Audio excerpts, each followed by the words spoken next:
Hello, what's up mga sangkay? This is me, Sangkay Janjan. Today, pag-uusapan po natin ang patungkol po sa pinakamalaking event na paparating. Ito po ay walang iba, kundi ang rapture na hinihintay po ng mga Kristiyano.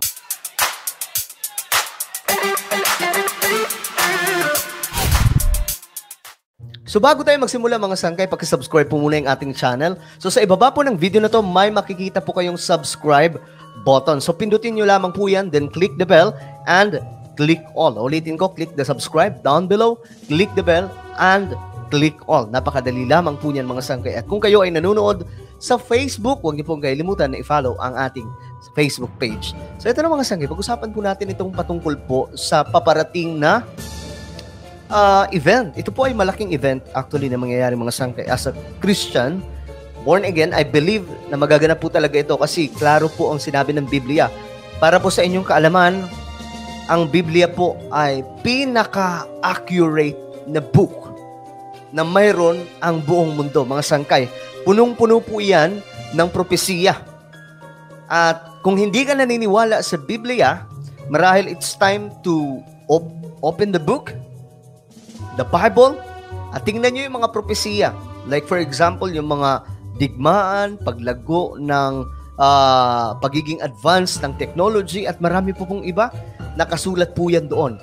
At mayroon pong more than 1,000 mga sangkay na mga prophecy na nakasulat po sa Bible. So ito palang mga sangkay, magpapatunay na po na totoo ang sinasabi ng Biblia at wala po ditong halong kasinungalingan. At sa totoo lang, kahit po mga sangkay yung mga event na nangyari, like for example yung panahon ni Moses at marami pa pong iba sa Israel, lahat ng ebidensya po mga sangkay andyan, like yung Sodoma and Gomorrah. At marami pa pong iba mga sangkay na ebidensya na pwede nyo pong makita. Andun pa rin yan ngayon mga sangkay. Ngayon, isa na sa halimbawa na nagpapatunay na ang Biblia ay talagang nagsasabi ng totoo ay ang mga propesiya sa Bible na napakarami mga sangkay at almost nasa I think 80% or 90% naganap na. Okay? Ngayon mga sangkay, ito, pag-usapan po natin itong pinakamalaking event na paparating mga sangkay. Wala pong iba kundi itong rapture. Sa mga hindi po naniniwala sa rapture, okay lang naman. Okay, pero kung willing kayo makinig, mas mabuti para mas maintindihan natin lahat ang mga nagaganap. So ito, mga sangkay. In 1 Thessalonians chapter 4 verse 17, sabi pa ng Bible. Okay, anyway, liliwanagin ko lang bakit ko ito itinuturo. Kasi nga po, meron po tayong platform, walang iba, itong social media platform na YouTube, Facebook. Okay? Dito, mga sangkay, ay opportunity na maibahagi mga sangkay kung ano po ang ating kaalaman tungkol po sa mga related events na nangyayari ngayon according to the prophecy in the Bible. Okay? At para po sa inyong kaalaman mga sangkay, graduate po ako ng theology. Okay? At eto, kaya gusto ko rin ibahagi mga sangkay kasi nakaka-relate po ako sa mga nangyayari sa panahon natin ngayon, yung climate change, ano pa ba, yung global warming at napakarami pang mga pangyayari sa ating planeta na talagang namang magugulantang ka na lang. Lahat ng yan, pandemic, at ano pa ba, pandemic, mga disaster, lahat ng mga magaganap. Actually, ano ang Bible mga sangkay? Very specific siya pagdating po sa mga senyales ng paparating na malaking event like itong rapture mga sangkay. At liliwanagin ko lang ha, para po mas malinaw sa ating lahat, itong tinatawag na rapture mga sangkay ay hindi po yan yung pinakamalaking event na mas paparating pa. Ibig sabihin, hindi pa po yan ang pinaka-final, yung end of the world. Medyo malayo pa po yan mga sangkay. Itong rapture ay isasalba lamang po ng ating Panginoong Diyos itong mga anak niya. Itong tinatawag na mga hintil or church. Okay? Kaya magkakaroon ng rapture kasi ayaw po ng Panginoon na maranasan ng mga anak niya na naidugtong sa lipi ng Israel mga sangkay. Okay? Ayaw po niya na maranasan ng mga anak niya ang mangyayaring paparating na napakalubhang matinding tribulation o kahirapan ng ating mundo. So ngayon mga sangkay, ano ito? Ang sabi ng Bible in 1 Thessalonians chapter 4, verse 17. After that, we who are still alive. Wait lang, di ko pa naipakita pala mga sangkay. Ayan. After that, we who are still alive and are left will be caught up together with them. O, tandaan nyo po itong caught up, okay? Itong caught up kasi mga sangkay, ito na po ay tumukoy sa rapture. Ibig sabihin, mamaya, babasahin po natin sa Tagalog para mas maintindihan po natin. Yung pagdagit mga sangkay bigla, no? Dadagitin bigla mga sangkay sa isang kisap mata lamang. Together with them in the clouds to meet the Lord in the air. And so, we will be with the Lord forever. Okay, yan po yung propesiya na paparating pa lamang. Isa sa propesiya ito mga sangkay na magaganap. Tandaan po natin, may mga hindi pa po nangyayari na propesiya. Kagaya na lamang po ng rapture, yung second coming ng ating Panginoon para po sa Israel. Ano pa ba? Yung Gog and Magog, yung war na yan or battle mga sangkay na sabi po dyan, sindami ng buhangin ang mga kalaban ng Israel. At mayroon pa po pinakamalaking digmaan mga sangkay na pag-uusapan din po natin yan sa susunod na topic patungkol po sa Armageddon. Nako, mga sangkay, magandang pag-usapan yan. Ngayon, eto na nga mga sangkay. Itong sinasabi po ng Bible na rapture ay totoo po itong magaganap. Sa mga hindi po believer, sa mga hindi po naniniwala sa Biblia, okay lang. Pero sa aming mga naniniwala, well, ito po ang inaabangan po namin. Ang sinasabi po ng iba, fantasy lang daw po ito, haka-haka, katang-isip. Well, kung katang-isip po ang sinasabi ng Biblia, bakit ang lahat ng hula sa Bible ay nangyayari? Nagaganap, di ba? Yung may pangalan lang sa panahon natin ngayon, mga sangkay. Halimbawa na lang yung climate change. Di ba? Pero sa Biblia, mga sangkay, hindi po sinabi na climate change, pero magaganap po talaga yung mga kahalintulad na mga pangyayari. Halimbawa na lamang po yung pagkatuyo ng mga ilog at yung Euphrates River. Isa po yan sa nakapropesiya na darating ang time na matutuyo po yan at dyan po babangon ang halimaw. Okay? Ang demonyo. At dyan din po dadaan mga sangkay from the north itong sandamakmak na kasundaluhan para po makipagdigma. Kanino? Sa Israel. Yan po yung mga accurate mga sangkay or sobrang klaro mga sangkay ng mga propesiya sa Bible. But right now guys, ito po ang hinihintay talaga ng marami sa mga Kristiyano, ang rapture. And I'm sure maraming Kristiyano makakapanood nito. Please, paki-share po ang video na to para malaman po ng marami sa ating mga kababayan. Alam nyo, ang libro ng Biblia, bakit pinaka-accurate ito mga sangkay? Dahil punong-puno po yan ng mga propesiya.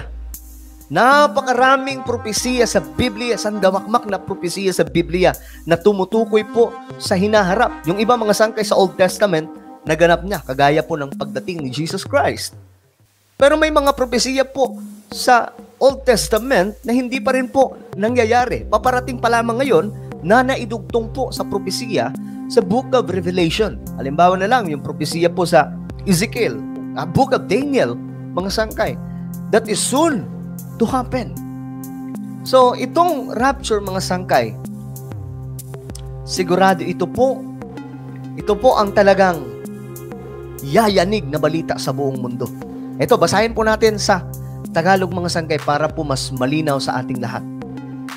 Sabi ng Biblia, pagkatapos nito, tayong mga buhay at naririto pa ay kasama nilang aagawin sa mga alapaap upang salubungin natin ang Panginoon sa hangin. Sa gayon, makakasama natin ang Panginoon magpakailanman. Kasi, alam niyo mga sangkay, lahat po ng bagay talaga sa mundo, temporary lang. Pero itong kaluluwa natin, forever po yan mga sangkay. Ang kaluluwa po natin ang paparusahan ng Panginoon, i-judge ng ating Diyos. Ang kaluluwa din po natin ang bibigyan ng gantimpala ng Panginoon someday. Okay, at ayon sa Biblia, magkakaroon po tayo ng glorified body. Babalik pa rin po yung katawan natin pagdating ng time na to mga sangkay ng rapture. Kaya nga lang, alam nyo, itong katawan natin, mas bago at mas, kung gwapo ka ngayon, mas pogi ka that time, pagdating po sa rapture. So, itong event, it will surely shock the whole world. Lahat ng mga bansa, magugulat po, magugulantang sa mangyayari. But remember guys, never po minention ng Biblia, okay, kung kailan ito magaganap. Nagbigay lamang po siya ng sign. Yun ang kagandahan mga sangkay, may senyales. Ayan po, sa Luke chapter 21 verse 36, ito po yung reminder, paalala sa lahat. Be always on watch and pray that you may be able to escape all that is about to happen, and that you may be able to stand before the Son of Man. Okay, take note guys. Bakit sinabi po dito na be always on watch and pray that you may be able to escape all that is about to happen? Bakit mga sangkay? Pinapag-ready po tayo na sana kung mangyayari man ang rapture, anytime, kasi anytime na po ito mangyayari kasi almost done na po ang propesiya bago mag-rapture mga sangkay. At ngayon, I am sure lahat po ng mga churches ay aware po sa nagaganap sa ating mundo. To escape, sabi po dito, to escape all that is about to happen. Ano itong mga mangyayari? Great tribulation. Ito po yung pinaka-masaklap na mangyayari sa ating mundo na paparating. At ayon po, kung babasahin po natin ang Biblia, sa Great Tribulation, there will be more or many wars, battle na magaganap. So ngayon mga sangkay, ito po ay minamain condition lamang po tayo. Mga nangyayari ngayon, yung nangyayari sa Israel, ito po lamang ay isang open book for another fulfillment na isa pong propesiya sa Biblia. Kaya nga po mga sangkay, yung lagi po naming tinitingnan pagdating po sa mga prophecy, ang bansang Israel. Dahil kung ano po ang nagaganap sa Israel, kaya yun na po yun mga sangkay. Ibig sabihin, mayroon pong kakaibang nangyayari, then titingnan namin ang Biblia, ito nga, baka ito na, dito na mangyayari, or paparating na si Antichrist, i-build up na ulit ang third temple. So very, very, very important na malaman po ito ng lahat. Pero ang reminder po dito mga sangkay, be always on the watch and pray.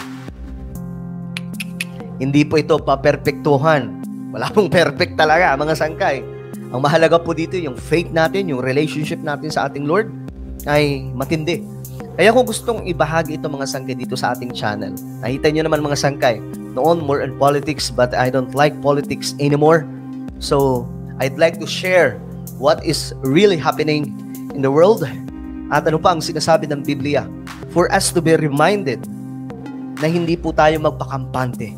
Bagkus lalo po tayong maging mapagbantay because we don't know when, kailan na magaganap ang sinasabing rapture. Ito po ang pagbabalik ng ating Panginoon para sa mga Kristiyano, para sa church.